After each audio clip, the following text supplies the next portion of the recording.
Hello à tous, je suis Andrea Pierre, aka Andy, entrepreneur et fondatrice de la boutique Feel Positive The Boutique. Aujourd'hui, je ne vous emmène pas shopper en ligne, mais je vous guide vers le chemin de la positivité pour une vie meilleure et une meilleure humeur avec The Feel Positive Podcast.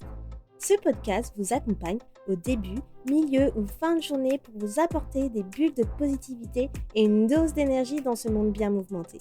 Il n'est jamais trop tard pour se sentir positive et développer un nouvel état d'esprit pour changer votre vie.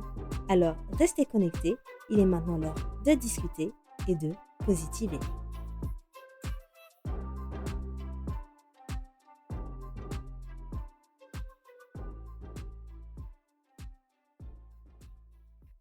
Hello tout le monde!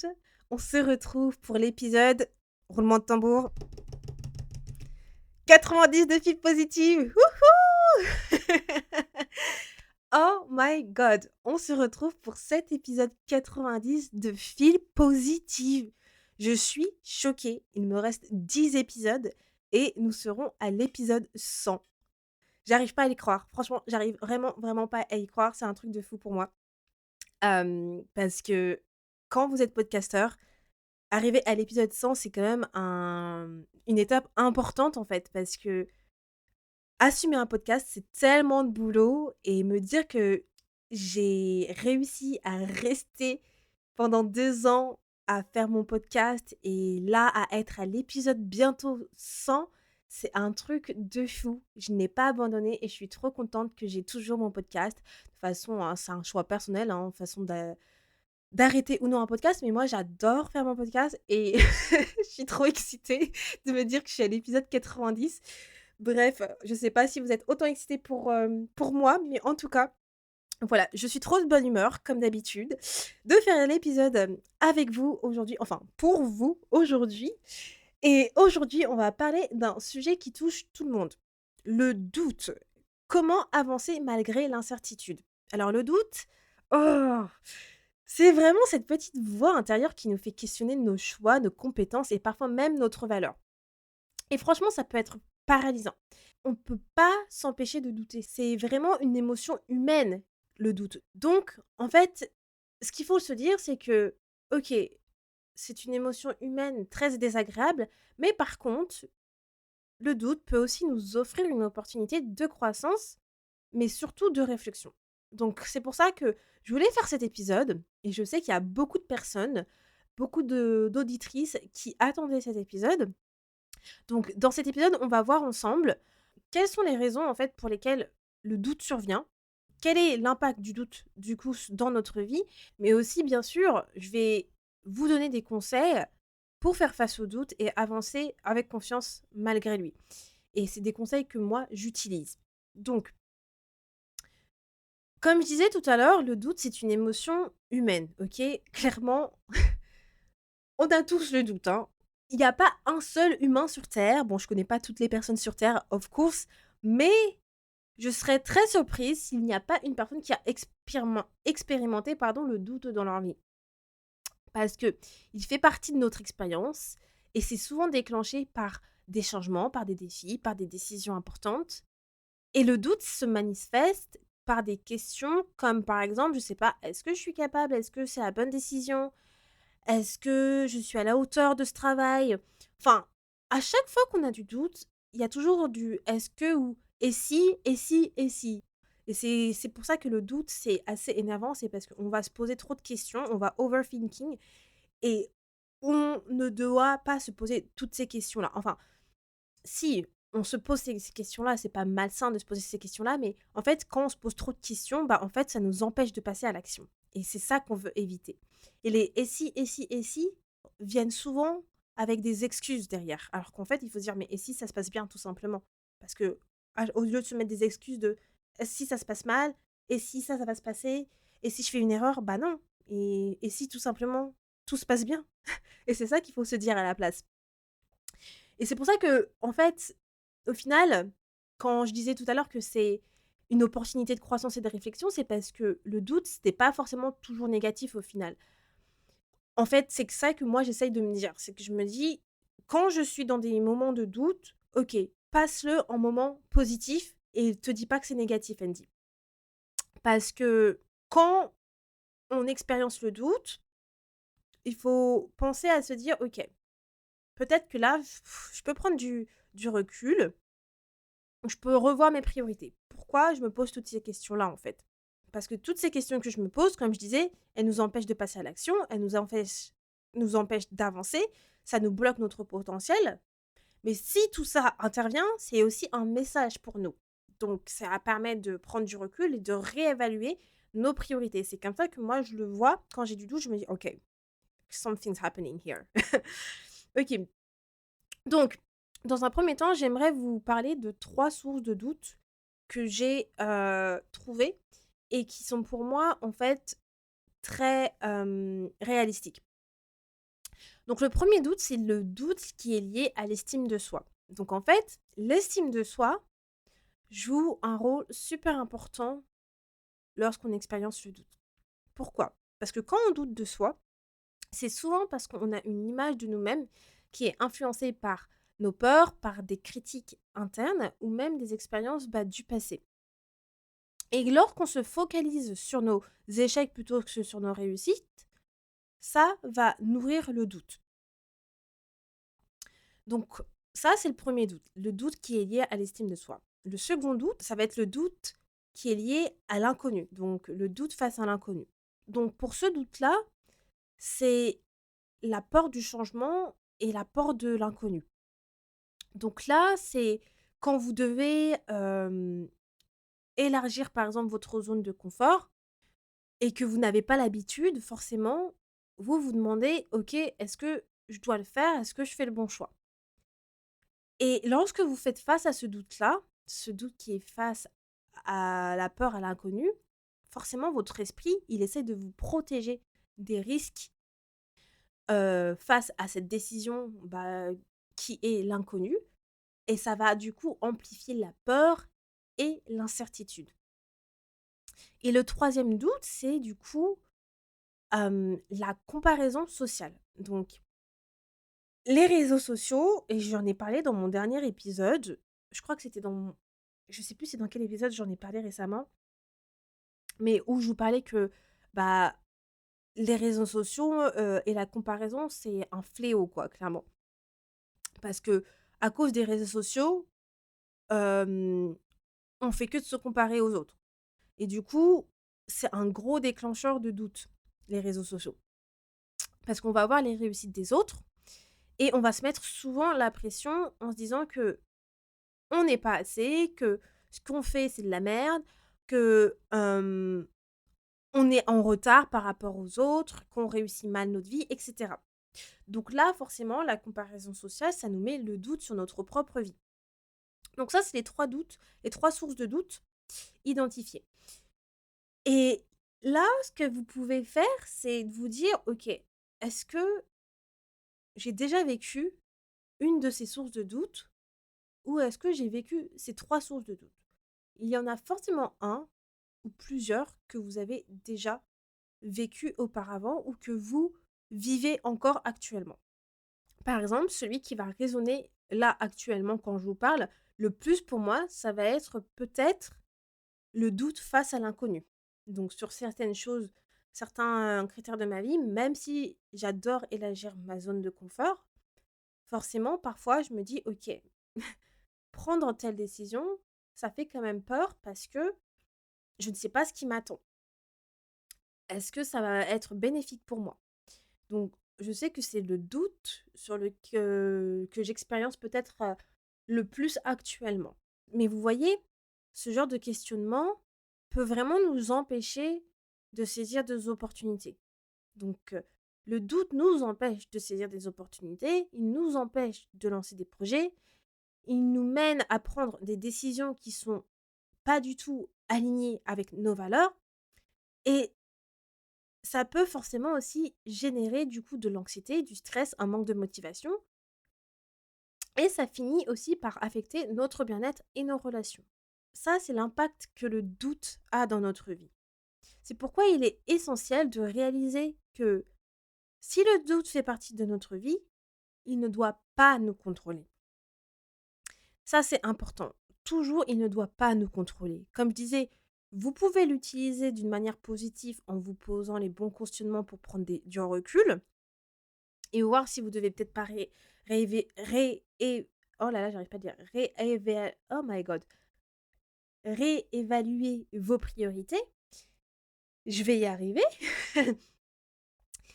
Mais en aucun cas, le doute doit contrôler votre vie parce que si il commence à contrôler votre vie, vous allez perdre trop d'opportunités.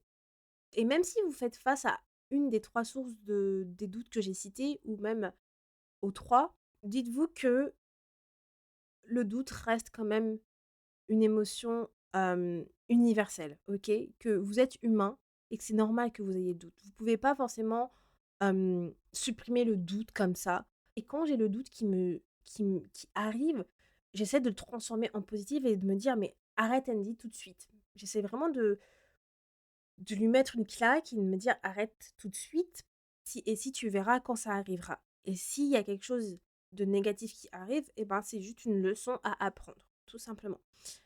Et c'est comme ça que j'essaie de m'en débarrasser. Mais le doute, il surviendra quand même toujours à plusieurs moments de notre vie malgré tout. Et la seule chose que vous pouvez faire, c'est effectivement de ne pas le laisser prendre le dessus, de ne pas le laisser vous contrôler et de trouver des conseils, de prendre en compte certains conseils pour faire face à ces moments de doute.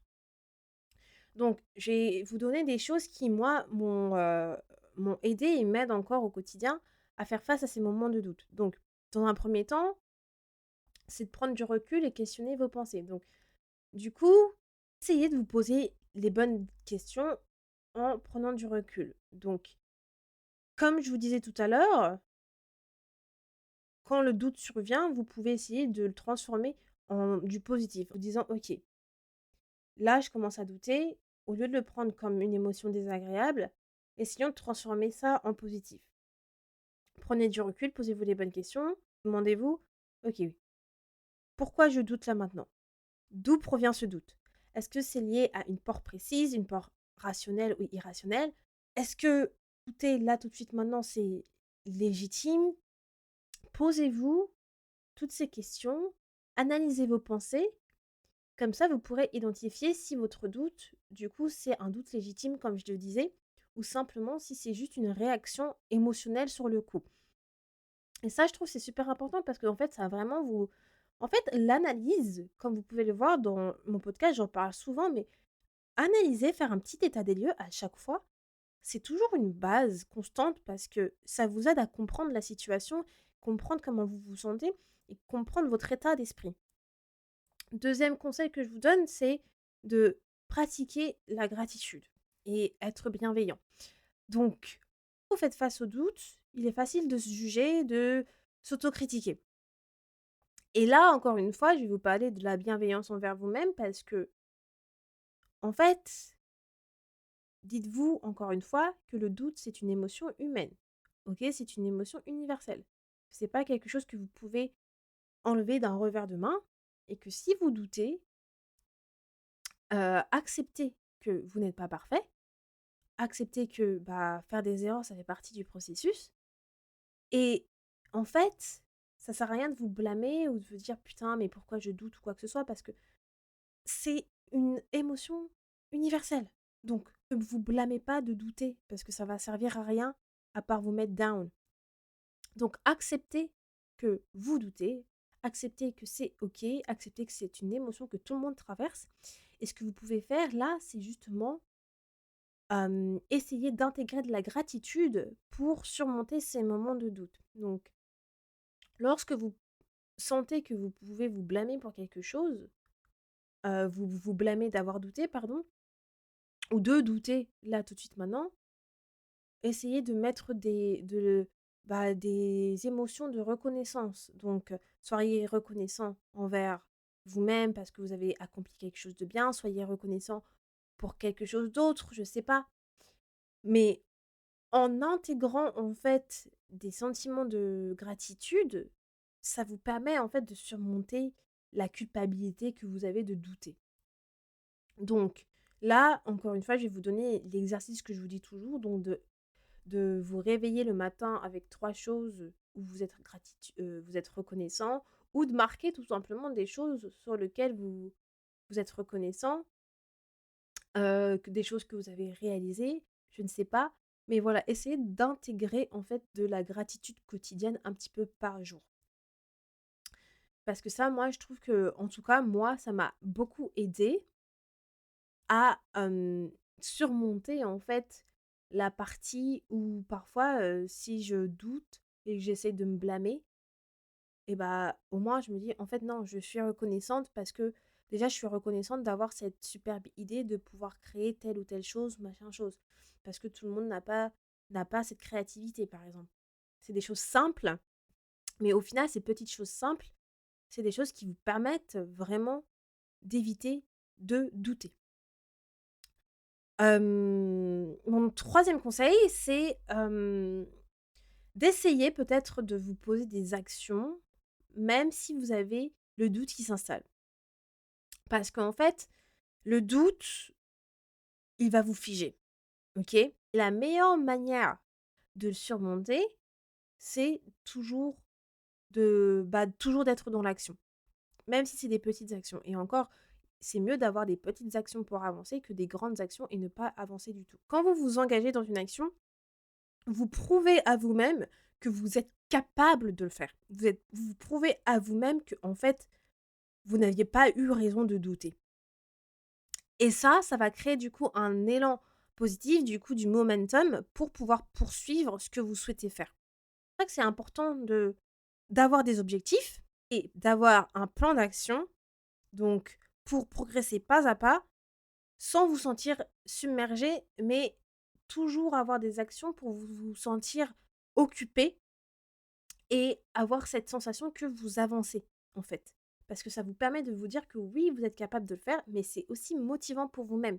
Et ça enlève le doute. Parce qu'en fait, vous continuez vers la direction de votre objectif en vous disant, mais en fait, si, il n'y avait pas de raison pour que je doute là-dessus parce que j'y arrive, en fait. J'y arrive. Donc, pensez à ça. Pensez à toujours vous poser des actions malgré que le doute arrive parce que sinon, vous allez vous figer et vous n'allez pas passer à l'action. Un autre conseil, c'est de s'ancrer dans vos valeurs. Donc, en fait, ce conseil-là, je le trouve super important parce que quand le doute s'installe, se reconnecter à ses valeurs personnelles, je trouve ça extrêmement bénéfique. Pourquoi? Parce que les valeurs personnelles, c'est un vrai ancrage. C'est bien d'en avoir, c'est bien d'avoir des valeurs, mais les incarner, c'est encore mieux. Et des personnes qui incarnent leurs valeurs, elles se rattachent beaucoup à cela. Donc, si par exemple le doute s'installe et que vous êtes paralysé et que vous commencez à overthinking, donc dans la phase d'analyse aussi, vous pouvez vous demander, ok, mais pourquoi est-ce important pour moi de faire cette telle chose? Est-ce que c'est en alignement avec mes valeurs? Et là, en fait, en vous posant les bonnes questions, vous allez vous rappeler pourquoi vous avez fait ce choix en premier lieu de vouloir faire cette chose-là. Et ça peut vous donner du courage de continuer. Et c'est pourquoi à chaque fois je vous dis que, bah, le pourquoi, c'est toujours une base de motivation parce que en vous rappelant tout ça, c'est une c'est du courage que vous vous donnez pour, passer le doute, en fait. Passer ces questionnements du «et si, et si, et si?» Et en fait, et si ça se passe bien? Et si j'y arrive, ça va me permettre de pouvoir, en fait, être alignée avec mon pourquoi, ça va me permettre de pouvoir réaliser ce que j'ai toujours voulu faire, et cetera, et cetera.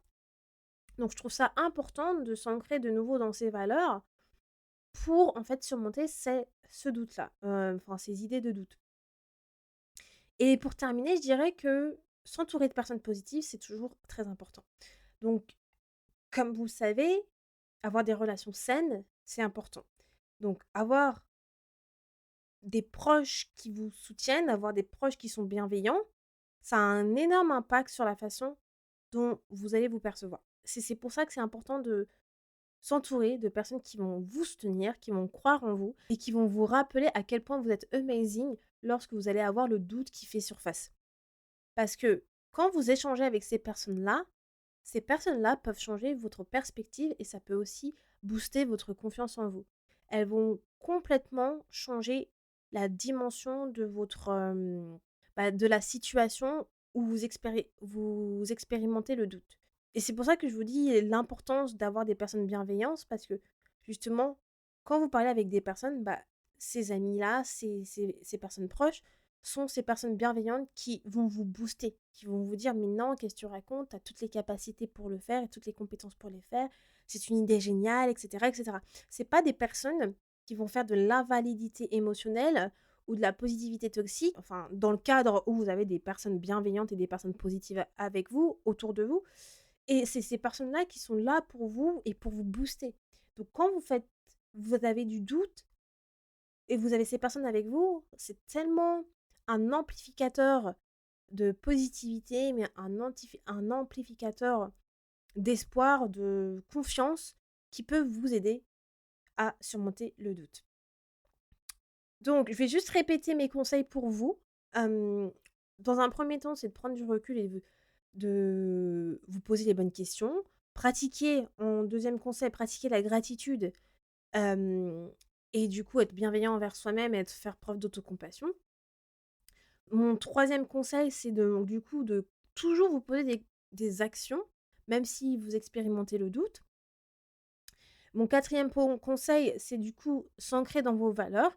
Et mon cinquième conseil, c'est donc de pouvoir être entouré de personnes positives et bienveillantes.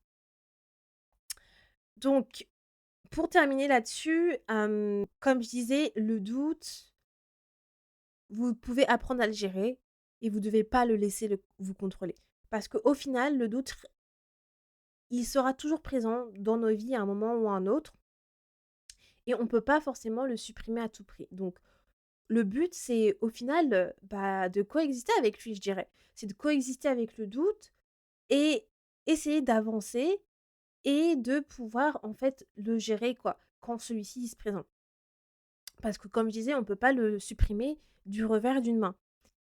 Et une chose à prendre en compte de cet épisode, de tout ce que j'ai dit aussi, c'est que quand vous pensez que le doute, il est négatif, essayez de le prendre comme un point positif pour évoluer, pour grandir, pour le prendre comme un moment de réflexion et prendre du recul. Sans que celui-ci prenne le contrôle sur votre vie, bien sûr.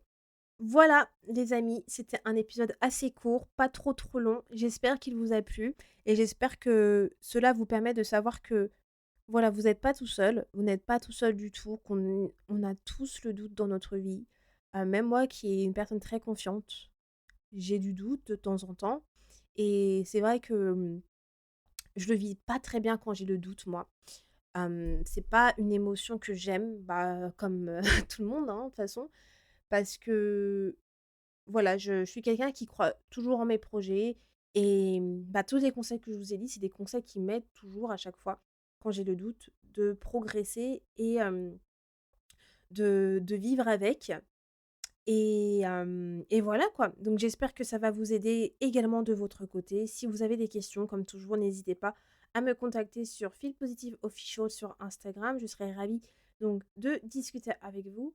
Sur ce, je vous dis passez une très bonne semaine et on se dit à lundi prochain pour un nouvel épisode de Feel Positive. Ciao! Merci beaucoup de ton écoute et d'être resté avec moi jusqu'au bout. Si à la fin de cet épisode tu sens ton humeur changer et tu te sens un peu plus boosté, n'hésite pas à me laisser un avis ou une note sur ta plateforme d'écoute préférée, ça me fera toujours plaisir et j'apprécierai de les lire dans le prochain épisode. À bientôt, positivement, Andy.